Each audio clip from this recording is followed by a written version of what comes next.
Hi everyone, thanks so much for tuning in. This is Kathy, and today I will be using the Coffee Break stamp set as well as the Fa La La stamp set from Honeybee Stamps to create a gift card holder.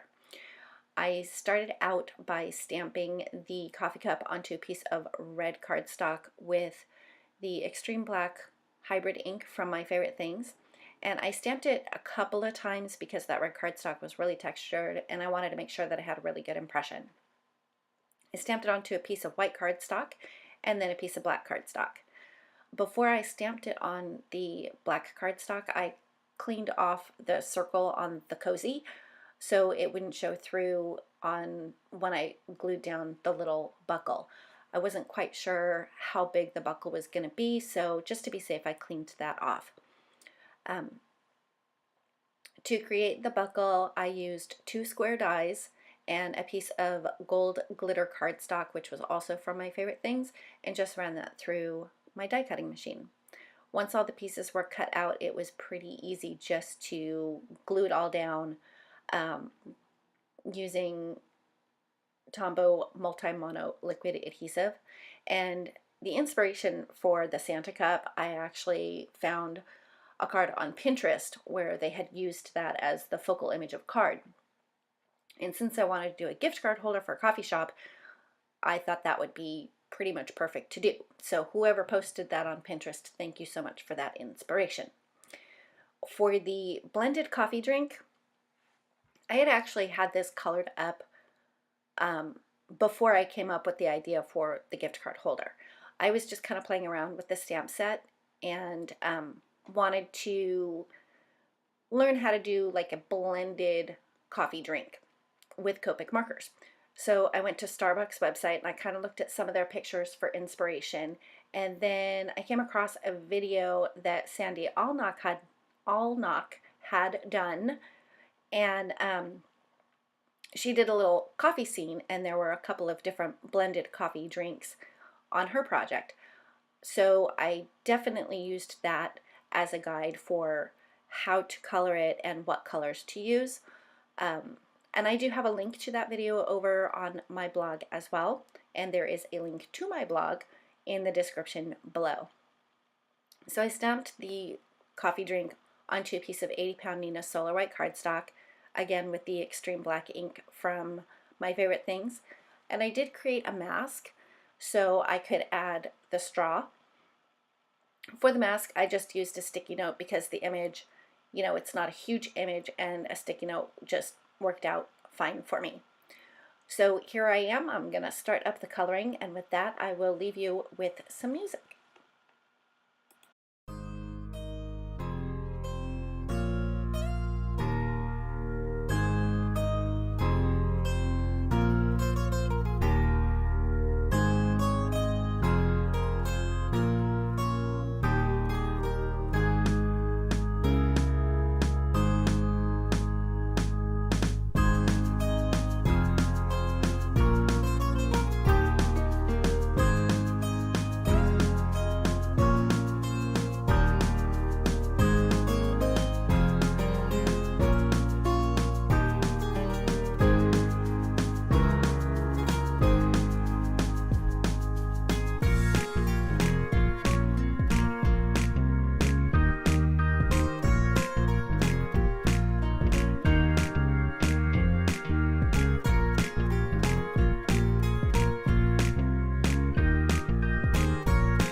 After I'd finished up the coloring, I added just a few details with a white gel pen and then added a few dots. I just kind of scribbled and dotted some colorless blender to make it look like it's a little bit more melty inside the cup. And then I went in with a black pen just to kind of close up the lid, which in hindsight I kind of wish I wouldn't have done that. And I also noticed that I didn't cut the mask quite enough on the whipped cream, so I just extended the straw a little bit there on the left-hand side. Now, to make my cup really look like a deer, I really wanted to add some ears. So there is this little leaf stamp in the coffee break set, and I thought that the larger of the two leaves could very well represent little reindeer ears. So I stamped it twice and then colored those up with the same colors that I did the drink, and then I added just a little bit pink in the center. And then after I was done with the coloring, I just fussy cut those out as well. So moving right along to doing the actual gift card. To start out, you need a piece of cardstock that is 4 inches by 10.5 inches, and then you'll score at 3 inches, 5.25 inches, and 7.5 inches. Once the scoring is done, the folding part is pretty easy. You're going to fold along the 5.25 inch score line, and that is actually going to be a valley fold. The other two score lines are going to be folded in the opposite direction, so you end up with a mountain fold. And the center piece there is actually going to be where the gift card is going to be held. So we're going to have to seal that off. You'll see a little bit later how I kind of keep double checking to make sure that I've got just the right spot to glue it and what would be the front flap of the gift card holder. And I do have all the measurements over on my blog, and even the measurements of the layers of cardstock that I did on the front there. So here I'm playing with it to make sure that I put the adhesive where it needs to be. When you do the adhesive, you want to make sure that you have a really strong adhesive when you close up that center portion there, which is the valley fold. You're going to close up that valley fold. I'm using red line tape, but score tape would work, or any other strong dry adhesive that you may have.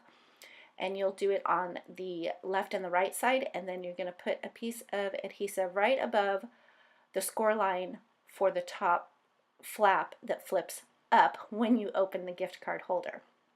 And here I argue with the liner of that red line tape.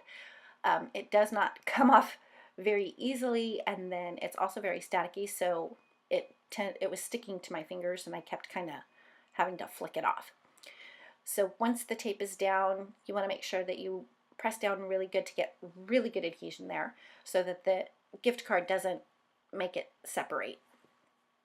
The next part is to actually cut a slot in the top fold so the gift card will fit in there. So the adhesive is actually on the very bottom there. You actually closed the bottom up, and the top is actually a scored and folded line. So for my little slot, I just used a rectangle die and ran it through my die cut machine. Here's a little tip. I realized after I ran it through that I did not use the correct size. It was a little bit, that rectangle die was a little bit too small. So here's a little tip is, grab a gift card or even a debit card if you don't have a gift card, and make little marks so you know how big the opening needs to be. And you don't necessarily have to use a die. You could use just a punch or even a craft knife. So I decided to start putting the circle together, which those are just Nestability's classic circle dies, and I did one in white and one in red. And I adhered the ears to the back of the cup just by using a tape runner just to kind of hold them in place. And I used liquid glue to glue down the little googly eyes and liquid glue to glue down the little dewdrop. And I've had dewdrops in my stash forever. I don't know if they even make them anymore, but again, you know, another option would be you could use a red rhinestone, you could use a little red pom-pom if you could find one small enough, even just draw it in with a marker. Here I'm just kind of playing with the placement to make sure that everything is where I want them to be. And then I just used the tape runner to adhere them together before I put them down on the circle. And then because the front was kind of lumpy because of his little nose there, it was hard to use a tape runner. And you'll see when I flip it over to add adhesive on the back to put it on the front of the gift card holder that it was hard to use tape runner, and finally I was like, oh, forget it, I'll just use liquid glue. So either or, you can either use tape runner, if you use tape runner, maybe add the embellishments later, or add the embellishments and then just use liquid glue for that. So that finishes up the front of the gift card holder. And for the inside of the gift card holder, I decided to use the sentiments from the Fa La La stamp set because the word Mary is nice and big and it just fills up enough space for it. And I stamped that out in Memento Love Letter ink, and I kind of held that stamp in place just to make sure that I had a really good impression, and give that ink a little bit of time to really absorb it into the paper. And then the Christmas is just a tiny little sentiment that fits perfectly under the Mary, and I used the same Memento Love Letter ink, and that finishes up the little gift card holder. Thanks so much for tuning in today. If you have any questions, feel free to leave them in the comments below. Thank you so much for subscribing and liking, and we will see you next time.